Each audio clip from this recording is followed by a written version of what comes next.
So we're live now. Hi, everyone. My name is Sajid Amit. I work as an associate professor at ULAB, Center for Enterprise and Society, which is a leading think tank based out of ULAB. What we have brought for you today is what we call the CES Leadership Talk for the summer semester 2021.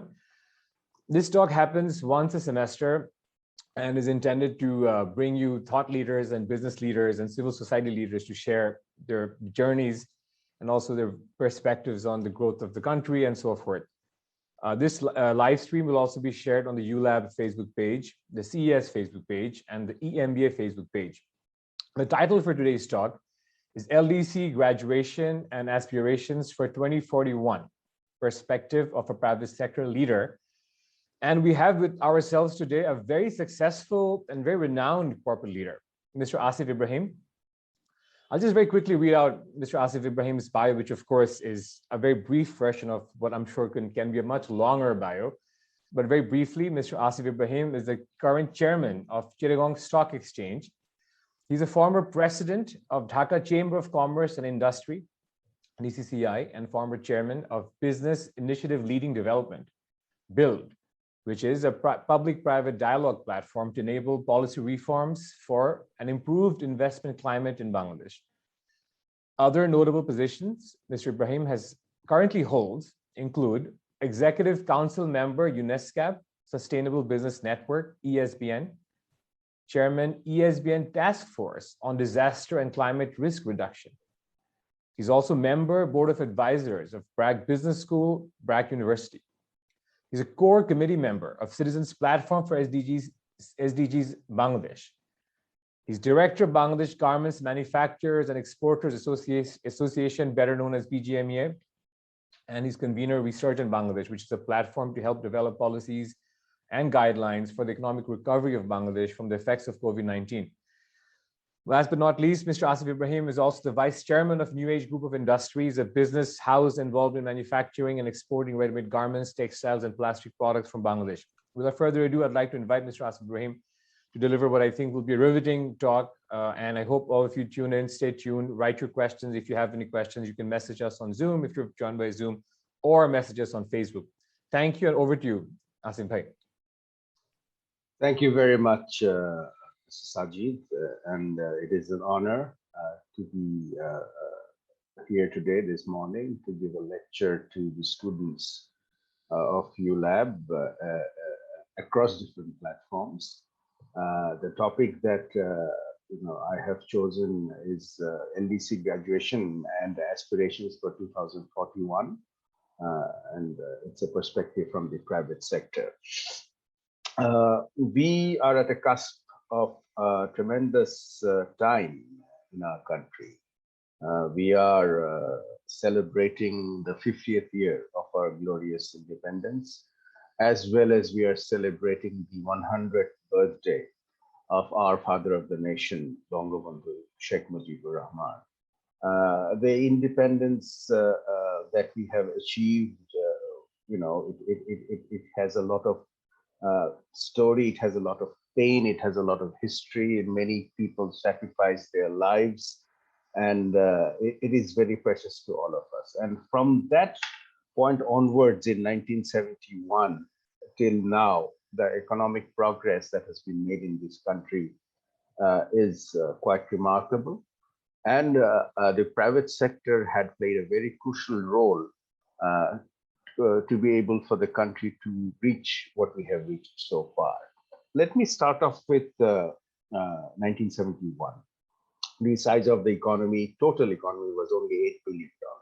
The foreign exchange reserve was absolutely zero. The savings was only 3% of the total GDP. The total investment at that particular point was only 9% of the GDP. The entire infrastructure of the country for conducting industry and business was demolished because of the war, and there was almost 1 crore refugees who had gone to India. They were coming back to the country, so there was a question of feeding them, providing them with housing, and inside the country, almost 2 million homes were completely destroyed. So we were at a very vulnerable situation at that particular point. And at that particular point, we had to look for some sort of plan to take us forward. And our father of the nation, although he could only, rule us as the prime minister and then on as the president for 3.5 some years, he at that time had formed the first 5-year plan, which is called Prothom Panchobashiki Porikalpona. And there, the plan for the future, how the country would progress, was basically laid. So we can say that it was the foundation of the economic development that was going to take place later on. At that time, Henry Kissinger, who was the former U.S. Foreign Secretary, he had dubbed us as a bottomless basket. I'm sure many of you have heard about it, but those of you who belong to the new generation, this was something that had some geopolitical background to it, because during the independence war, we did not have the positive absolute support of the United States of America. Hence, the comment had come. And everybody in the Western world had thought that Bangladesh is going to be a failure, this new country with such a huge population and so many economic challenges will not be able to prosper further. But as I have mentioned in the beginning, it has indeed been a miracle. We have progressed. We are no longer a basket case. And this is the story of our country from 1971 till now. Despite, dogged by post-war number of thorny issues, we had overpopulation. Then, of course, there was political turmoil immediately after the independence. Many of you have read the history. There was also a bit of corruption, and then we were faced with the famine in 1974, plus floods and natural calamities, and there was huge poverty. But since then, we have made significant progress in almost all spheres of life. We have made considerable progress in poverty reduction, as you can clearly see from the Millennium Development Goal results.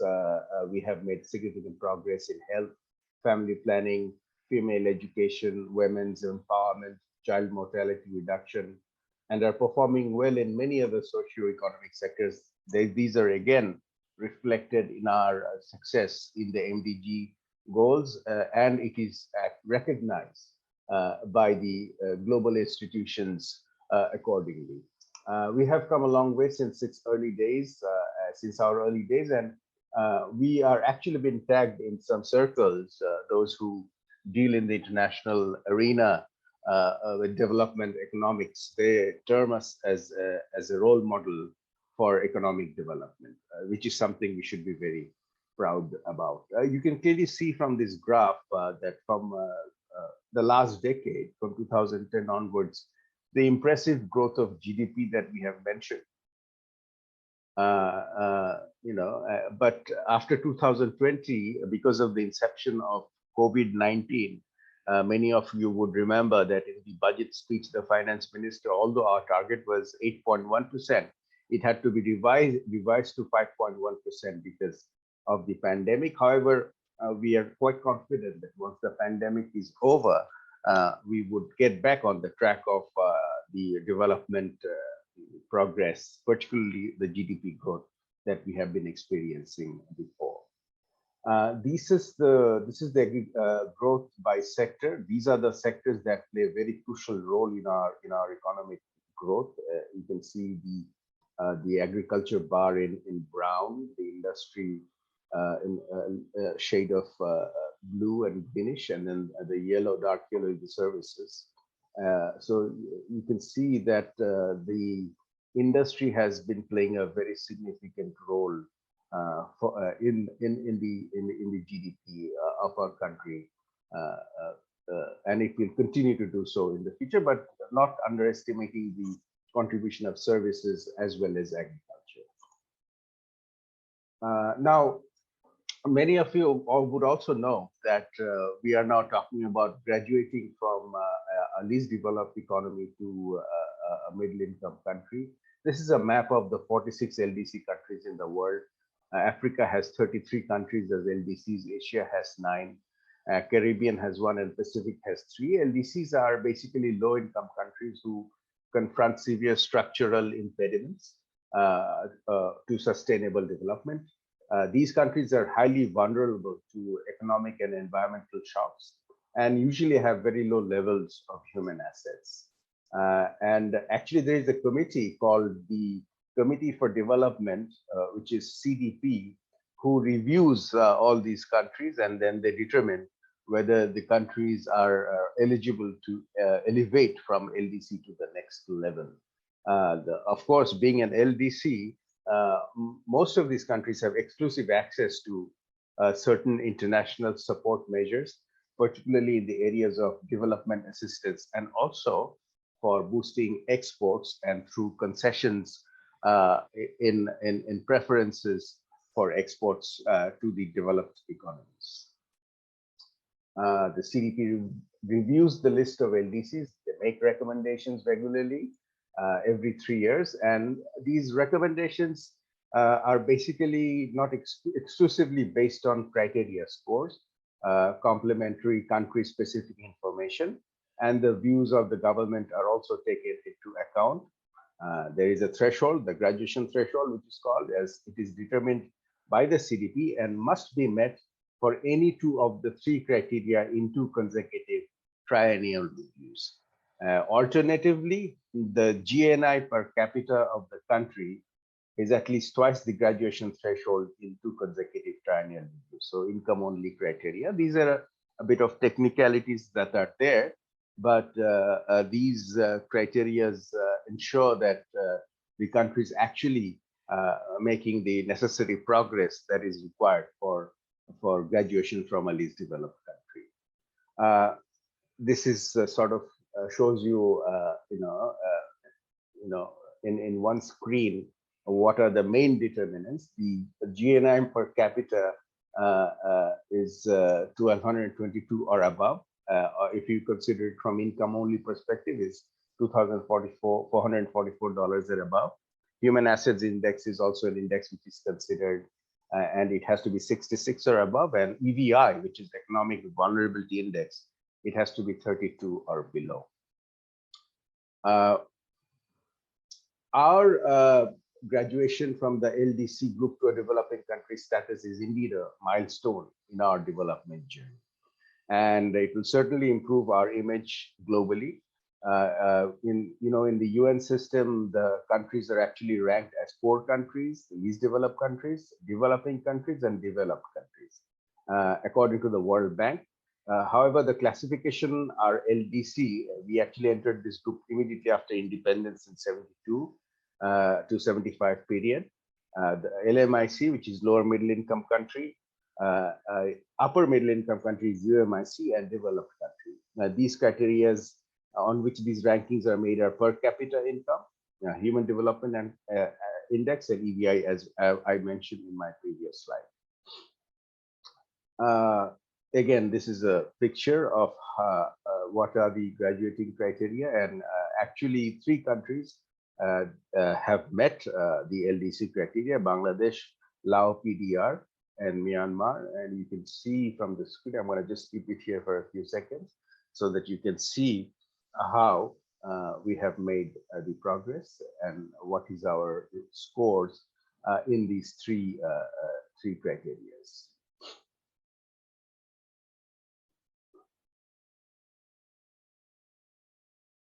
After satisfactorily achieving the MDG goals, for which actually we were, our Honorable Prime Minister also received many awards internationally, and our social indicators actually were quite better in terms of some of the neighboring countries in our region. And after that success, we were included in the LMIC group, and our place was confirmed in the LMIC group in the year 2018. The second confirmation requirement has been met, and the UN Economic and Social Council, which is ECOSOC, they were supposed to make the recommendation in June 2021, but because of the global COVID pandemic, the normal 3-year period of transition has been extended by 2 more years, and our formal graduation to the status of a developing country will be in the year 2026. We currently have and we want to have reach the UMIC group in 2031, and the government's ambition is to reach the developed country status by 2041. Now, some of the pros of graduation, once we graduate, hopefully fully in the year 2026, we would certainly have a new identity as a developing country that will indicate our strength, our capacity, economically, as well as social progress indicators. A graduated country holds an improved image and branding in the global landscape. So, you know, we've always had this problem of Bangladesh being a country which is full of natural disasters, and we are always in the international media for all the wrong reasons. Not all the positive stories of Bangladesh gets projected abroad, but once we graduate, it will help improve our positioning and branding of Bangladesh much better as an investment destination, as well as a country where social progress is taking place. And we would hope that these two together would help to pull investors into the country. The international financing agencies like IFC, MIGA, which is the Multilateral Investment Guarantee Agency, and the ICSID, they will feel reassured on the ability of the country to pay back our loans. But we all know that throughout these years, throughout this economic development, this story from 1971 onwards, initially we used to be very much dependent on foreign aid. But if you analyze the budget of Bangladesh over the last, say, 5 to 7 years, you would see that we are much less dependent on foreign loans now. As a matter of fact, you all know the story of our biggest project, the Padda Bridge, where the financing more or less is from local sources. So we should be very proud that we have been able to generate revenue for our infrastructure projects. But then again, one cannot always, not depend on these international agencies. There are many others. You know, we have recently joined the bank that has been set up, international bank. From there also, we would hopefully get future financing for our infrastructure projects. Also, credit rating is a very important component. The ICCCR, who is the International Committee on Credit Reporting, our credit rating will certainly be better. We'll have more opportunities for looking for taking commercial loans from the international market, and at a very competitive interest rate, which is very important for us. We would have a better branding. As I mentioned before, it will help the country to mobilize resources from the global market through sovereign bonds.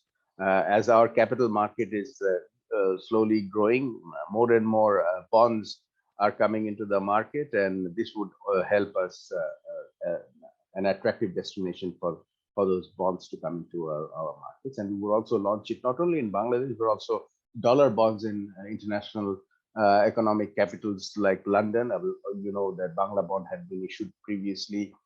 We have just come back from Switzerland from a roadshow, and a $300 million agreement of bond between Investment Corporation of Bangladesh and Credit Suisse.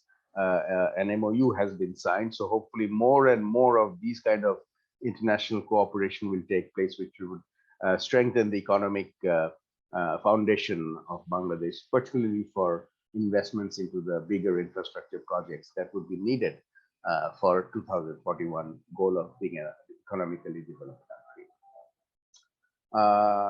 The difficulties faced by the private sector in generating capital from the global financial market is also expected to be less, because you know that the private sector in Bangladesh had had been very much dependent on commercial loans from banks, and usually these rates of interest are used to be more than double digit, but recently it has come down below 10%, but not across the board.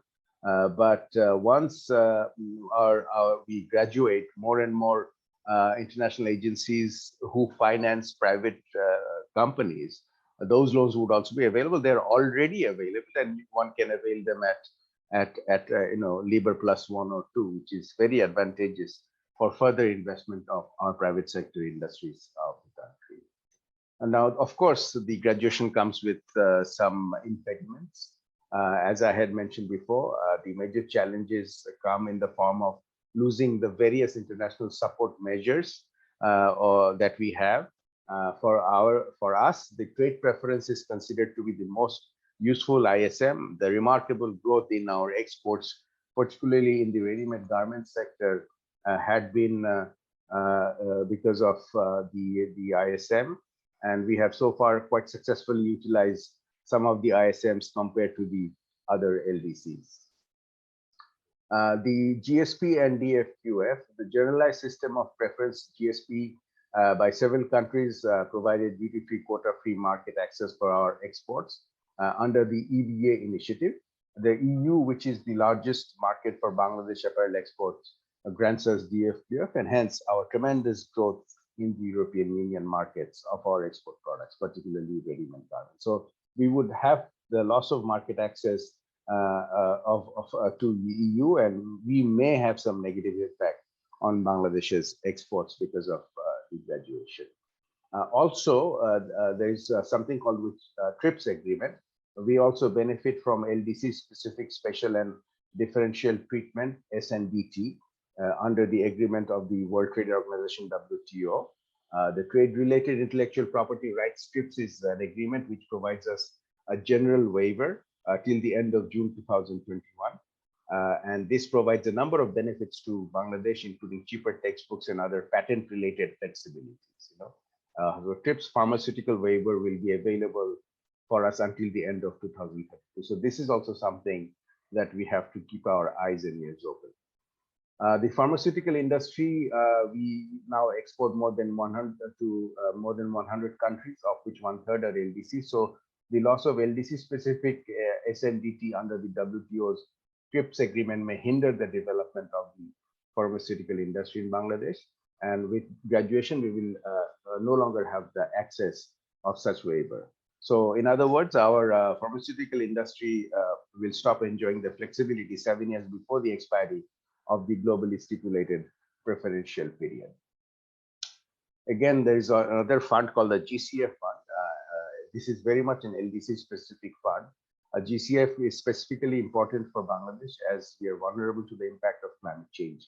And despite being a negligible emitter of greenhouse gases, we bear a heavy brunt from the impacts of climate change, and the unavailability of GCF could hamper our adaptation measures going forward. Due to the cessation of access to concessional finance for the LDCs, the cost of the development finance and debt servicing liabilities will also increase for us. Additionally, membership of the LDC group in negotiations and in international meetings, overseas development assistance, trade-related technical assistance, scholarships, reduced budgetary contribution to the UN, and tickets to General Assembly and other UN meetings are among the other ISMs which will be gone after the LDC graduation. In this one screen, you can sort of see the summary of what will happen, some of the positive aspects of the LDC graduation and some of the challenges that we may face.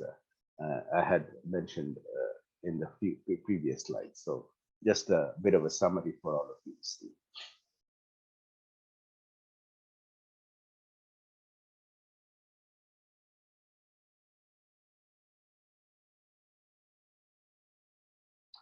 Now, what are we going to do about it? We have the development aspiration of 2041. LDC graduation will take place. There will be challenges. However, we must look beyond this and focus on what we wish to become in the year 2041. In the year 2041, Bangladesh wants to be a country with $12,000 per capita income. We want to be a 2.5 trillion US dollar economy. This vision has been embraced by the government of Bangladesh, led by our Honorable Prime Minister. And we have already introduced the 2021-2041 perspective plan, which we call PP 2041. The key aim of this vision is to eradicate extreme poverty, achieve the upper middle class by 2030, and the status of a high economic nation by 2041. And for that to happen, we need a lot of investments, particularly in the area of infrastructure development. Many of you already see some of the big high priority projects that are taking place across the country. You see it in Dhaka, the metro rail is being erected, then the elevated expressway is being erected. These are some of the projects that are actually going on across the country. The Rupur nuclear power plant, which is expected to be completed in December 2025. We have the Matarbari thermal power plant expected to be completed in June 2023. The Metro Rail Line 6 in December 2024. The Padma Railway Link in June 2024. Bangamandhu Railway Bridge over the Jamuna River in December 2025. The bridge, Padma Bridge in June 2023. The Dhaka Ashulia Elevated Expressway in December 2022. Expansion of the airport, which is already taking place, expected to be completed in June 2023. The Dohazari Cox's Bazar Ghumdung Rail Link is supposed to be completed in December 2022. And of course, the Karnafuli Tunnel, which is being erected, hopefully by December 22. Even if the deadlines are not met, and even if they get extended maybe by 6 months to a year, still you can see that the necessary projects which are required for us to take positive steps towards becoming a developed economy are in place. These are some of just the few, ones that are 10 ongoing priority projects. There'll be many, many more. And not only this, these are mainly the government projects, but then the private sector investment will also significantly have to increase.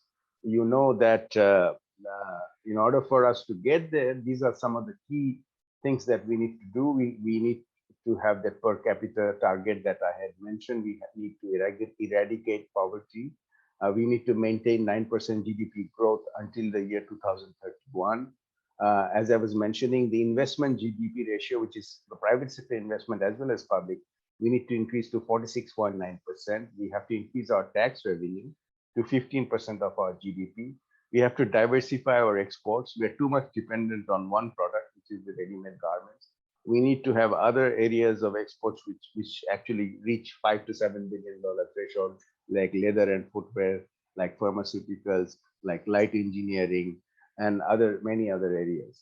We need to increase our total export earning to $300 billion from where we are right now. We have to increase our life expectancy as a social indicator to 80 years. We have to extend our universal healthcare to 75% of the population. We have to increase the adult literacy rate to 100% by 2031. We have to reduce population growth to less than 1%.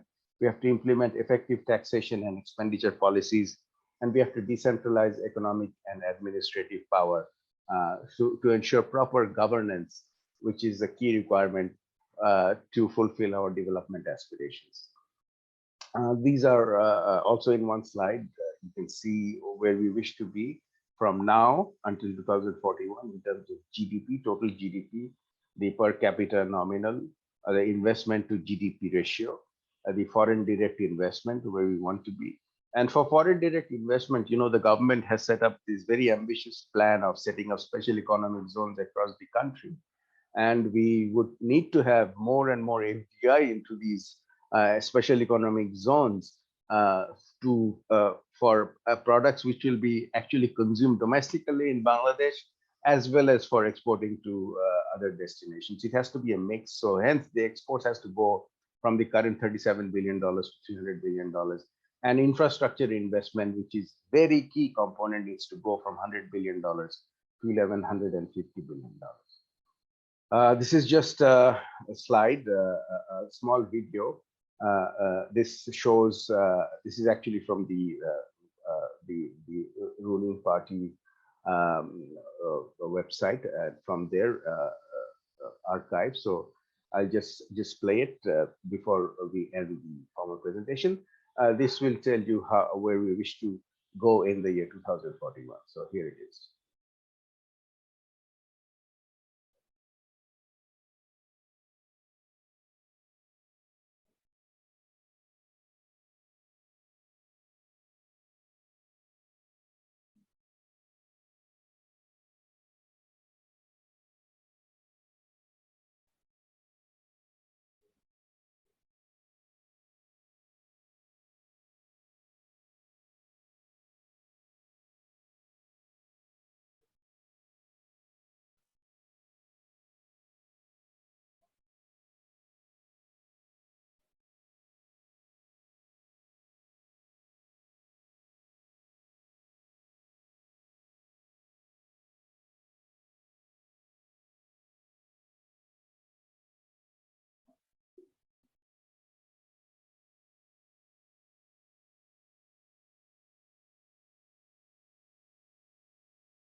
Thank you.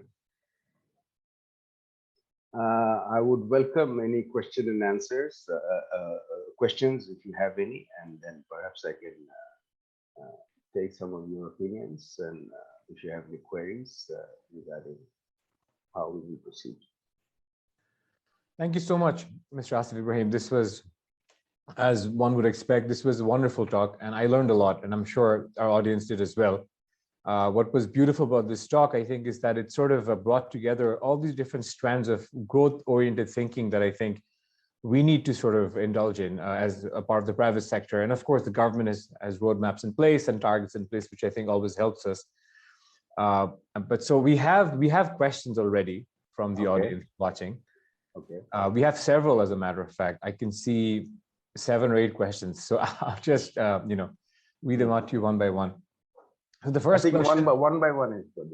Yeah. Okay. Great. So the first question we have is, how are we going to convert challenges such as high cost of business, insufficient energy supply, insufficient backward linkage into opportunities?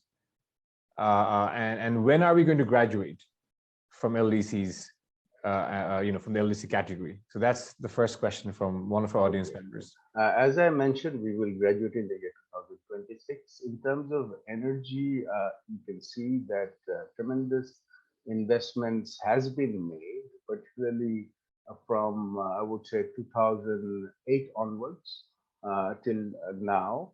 The government at that time, by the suggestion of the private sector, we had actually tried to convince the government that instead of going for the traditional procurement and the tendering and for energy power plants, there was another alternative mechanism that was used, and you can see that the tremendous amount of investment that has taken place in the energy sector. So I think we are in the right direction in terms of the growth of the energy sector, and the country is actually quite self-sufficient in the energy sector. But to fulfill the requirements of the additional, not only for the industry, but also for the household, as you can see that there's tremendous amount of not urbanization, but in the rural Bangladesh, the need and for more energy is coming up, and for agriculture also we would need it. So in terms of that, I think the perspective plan that the government has for short-term, medium-term, and long-term, they are already put in place. So we are not necessarily quite worried about it. In terms of, yes, one of the key aspects that we need to address is the issue of governance, the issue of bringing down the level of corruption that exists.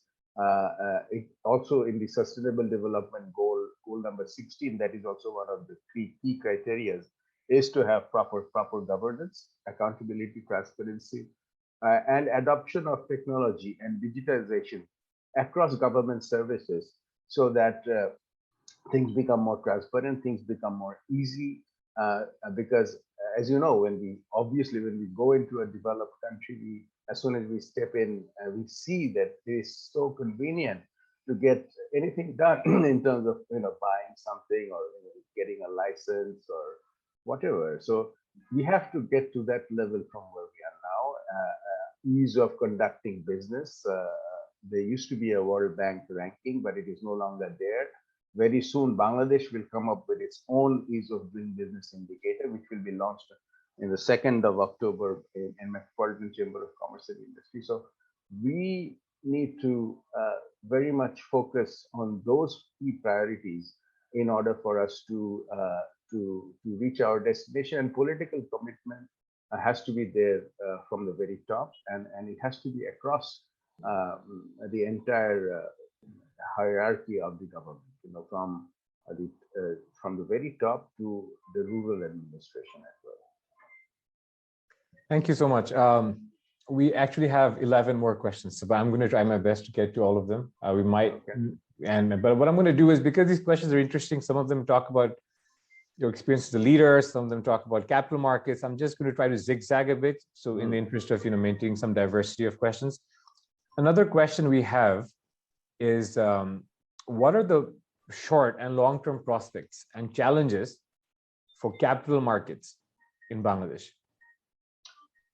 Very interesting question. Bangladesh capital market, in terms of GDP to market capitalization ratio, we are not where we should be in terms of where our economy is right now. We have to have a future plan put in place, which we already do. We have to go for more technology in both our stock exchanges, to be able to go for bonds.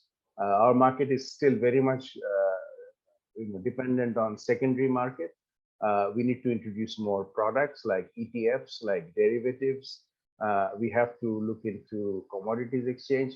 So these are all the reforms, ideas, and proposals that are already being discussed in the stock exchanges of the country, and also the market intermediaries that operate in Bangladesh capital market, like the asset management companies, the merchant banks, and the brokers, individual brokerage houses.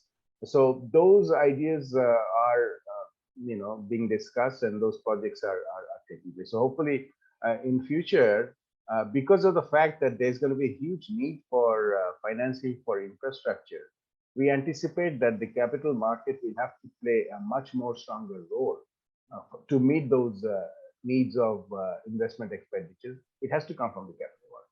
Only then we would be able to reduce our dependence on foreign aid, as well as putting too much extra burden on the money market through the state-owned and the commercial banks. Yeah, absolutely, absolutely. So I've always wondered myself, having been a capital markets professional earlier, we struggle with getting companies to do IPOs. Of course, it's not necessarily changed a lot in the last 10 years. We still don't have a whole lot. We've had more fresh, good sort of a supply of IPOs in the last 10 years, but we could have so much more. And we actually have a question with IPO regarding IPOs. The question actually says, how do we get more companies to do IPOs? Is there, yeah. Okay, one thing is that we'd be very happy to learn that the Securities and Exchange Commission, in collaboration with both Dhaka Stock Exchange and Chittagong Stock Exchange, has set up SME board. So for the very first time, Chittagong Stock Exchange listed an SME company called Nialco Alloys Limited. And as a matter of fact, as we have this program, DSE today is launching maybe 5 or 6 new companies who are listed under the SME board. These companies, for example, the one in CSE raised 7 crore Dhaka. So through launching of this SME board, more and more companies would be encouraged to come and list in the capital market. Not necessarily big cap companies, but also small cap companies. So in order for a company to list, you have to go through certain process. You have to go through asset management companies who would look into your prospectus, who would look into your business plan, who would look into your financials. You can also contact Chittagong Stock Exchange or Dhaka Stock Exchange, we have business development departments. They can also help if anyone wants to come and list their companies into the capital market. But certainly we need more and more SMEs to come in and list in Bangladesh capital markets. And that would boost our market to capitalization to GDP ratio where we want to go. Super, thank you. We have a couple of questions that I think are sort of outside of discussions on sectors. They're more to do with leadership and personal management. So I thought maybe I'll take them. Might be interesting for the overall Dhaka Tribune audience and everyone else watching. So one has to do with what would be your advice to managers and young leaders so that they can become better leaders and decision makers? Any sort of leadership guidance you might want to share? I think one has to, exercise self-judgment. One has to read a lot more. You need to be informed about all the developments that's going on, because in the global scenario, also the traditional method of thinking in terms of entrepreneurship, in terms of business models, are rapidly evolving. With the adaptation of technology. You talk about examples like Airbnb, like Uber. These new business models, are quite different than the traditional business models. And these new business models are making traditional businesses in some cases obsolete. So one has to keep up with the technology and try to find the niche or the advantage that exists. And there are plenty of opportunities that exist in a country like ours, where, for example, one can fill in the gap. Look at the example of Patao. I mean, it has really, taken up by storm, and in terms of also giving employment to people who not necessarily after finishing their formal education they have not been able to find a job, but with just a bike and by being a partner of a ride-sharing app, these young people, they're coming in from outside Dhaka, coming into the city, doing the ride sharing and going back. So it has created a whole new different economic model. So think out of the box, read more, explore more. And this new century is different. So, just have confidence about what you want to do and go ahead and do it. That's, I would say, I would advise to young people. Thank you. That was very helpful indeed. Another interesting question that I think, again, speaking of the youth, this question is, what would you advise young graduates who are looking for opportunities in the RMG sector?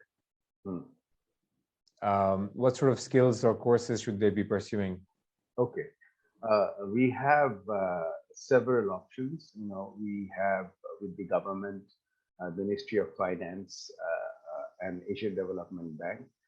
There is a project called SCIP project, Skills Employment Investment Project. Very recently in IDA, we started this program. I was there in the launching ceremony maybe a couple of weeks ago. There are many similar programs one can get into. We also have in the GMEA our own BGMA University of Fashion and Technology, BUFT, where we also offer diploma courses and graduate courses. So these are the areas that if one wants to pursue a career in RMG, can go and get formal training and then apply to different ready-made garment sector companies that exist in the country. There is certainly a need for mid-level managerial professionals in the RMG sector, and you see that many professionals from India, from Philippines, from China, from Sri Lanka occupy these positions, but we want to see young Bangladeshi graduates to acquire these skills using these available resources and gradually take their positions so that we don't need to have these expatriates in our sector. We need them, but not as much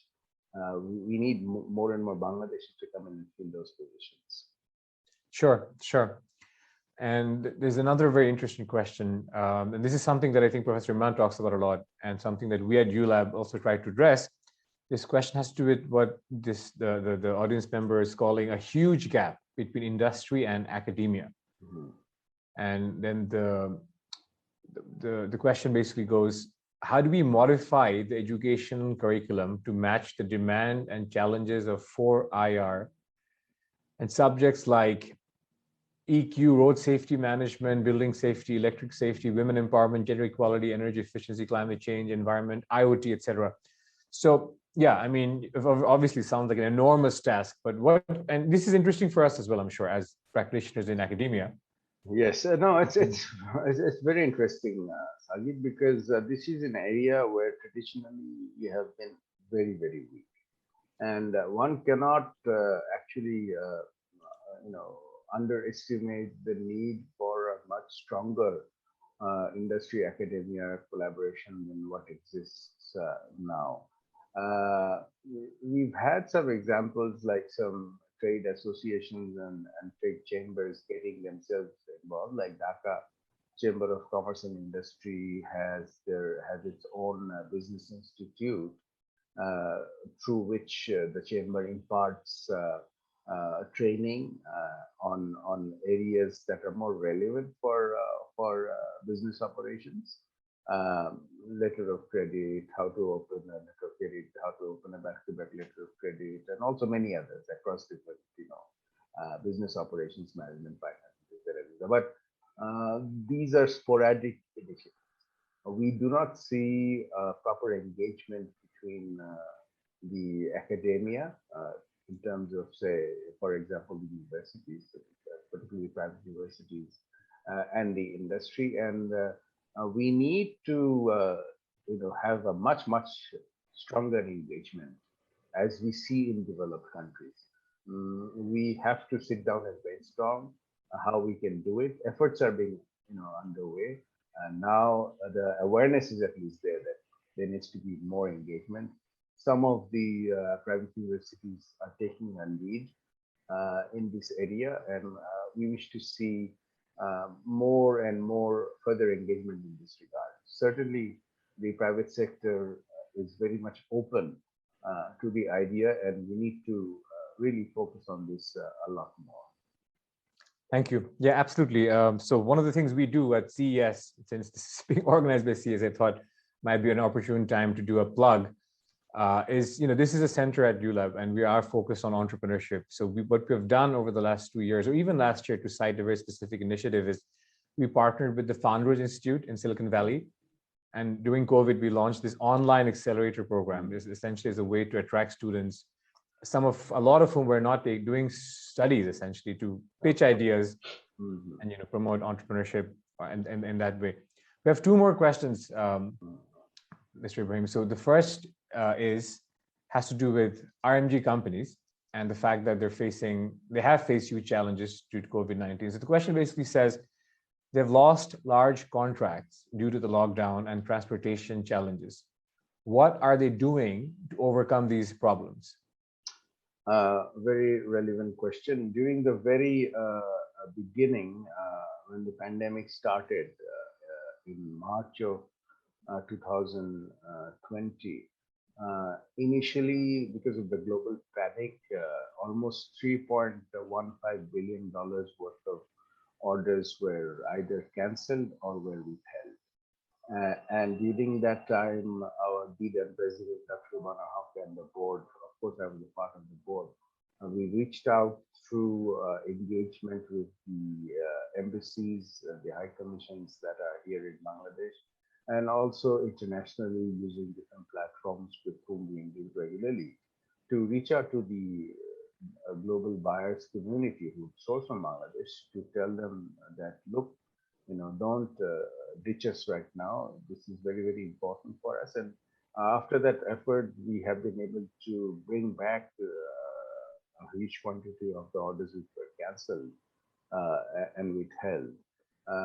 However, still the challenges exist, and I must say that the government led by the Honorable Prime Minister at the very beginning, had arranged for a low interest stimulus package, which actually allowed these factories to pay for 4 months of wages. That had helped the industry to stay afloat. And with that, with the combination of gradually the buyers are also getting slowly their confidence back. Now the order flow is beginning to come back, although the prices are not necessarily where it used to be. But these challenges we need to overcome. But I would say that from where we were in March of 2020, April, May of June of 2020, by the grace of the Almighty, we are a little bit better than where we were at that time. And we hope that if this continues, maybe we'll be able to bounce back in the future with the growth percentages that we used to have before. Absolutely, we certainly hope so. The last question has a slightly different, and basically the question is, how do you manage your time, given you manage various responsibilities and leadership positions? I think it's a very valuable question. I would also love to know. I feel like once a lot of us start taking responsibilities, we sometimes don't know exactly how to delegate or exactly how to allocate time, and which can. I think one piece of advice that I would give to anybody is that if you involve yourself with anything, whether it is in your profession or on a voluntary basis, own it. I think if you own it, then you'd be able to find time to do a lot more things. You'd be able to schedule yourself around giving your time to all these different initiatives that you engage with. Maybe that may be academic, that may be in your professional life, and maybe involuntary things that you do. If you own it, you find the time to do a lot more than what you think you can do, and set up a good routine in terms of your daily activities.